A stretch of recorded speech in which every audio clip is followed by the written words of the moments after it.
വിദേശത്തു വെച്ച് പാസ്പോർട്ട് പുതുക്കൽ പ്രവാസികളെ സംബന്ധിച്ച് ശ്രമകരമായ ദൗത്യമാണ്. നേരത്തെ എംബസികൾ നേരിട്ടായിരുന്നു പാസ്പോർട്ടുകൾ പുതുക്കി നൽകിയിരുന്നത്. എന്നാൽ എംബസികളിൽ ആളുകൾ തടിച്ചുകൂടുന്നത് സുരക്ഷാ ഭീഷണി ഉയർത്തുന്നുവെന്ന കാരണമുയർത്തി പാസ്പോർട്ട് പുതുക്കി നൽകുന്ന ജോലി സ്വകാര്യ ഏജൻസികളെ ഏൽപ്പിക്കുകയായിരുന്നു. ഈ തീരുമാനമാണ് പ്രവാസികളുടെ ദുരിതത്തിന് ആക്കം കൂട്ടിയത്.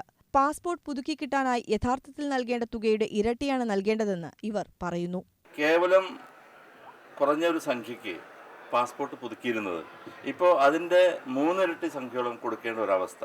അത് തന്നെയുമല്ല, അത് പ്രൈവറ്റ് കമ്പനിയെ ഏൽപ്പിച്ച്, സ്വകാര്യ കമ്പനികളെ ഏൽപ്പിച്ച് അവർ വേണ്ട വിധത്തിൽ പാസ്പോർട്ട് ഉത്തരവാദിത്തോട് കൈകാര്യം ചെയ്യുന്നില്ല എന്നുള്ളത് തന്നെ വലിയൊരു വീഴ്ചയാണ്.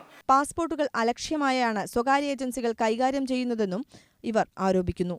പ്രശ്നപരിഹാരത്തിനായി കൂടുതൽ കോൺസുലേറ്റുകൾ സ്ഥാപിക്കണമെന്നാണ് പ്രവാസികളുടെ ആവശ്യം. പ്രവാസികൾ ദീർഘനാളായി ഉന്നയിച്ചിട്ടും പാസ്പോർട്ട് പുതുക്കലുമായി ബന്ധപ്പെട്ട ഈ പ്രശ്നം ഇതുവരെയും പരിഹരിക്കപ്പെട്ടിട്ടില്ല. പ്രവാസി ഭാരതീയ ദിവസിൽ എങ്കിലും ഈ പ്രശ്നം പരിഹരിക്കപ്പെടുമോ എന്ന് ഉറ്റുനോക്കുകയാണ് പ്രവാസികൾ. Suvi Viswanathan, Kochi, India vision.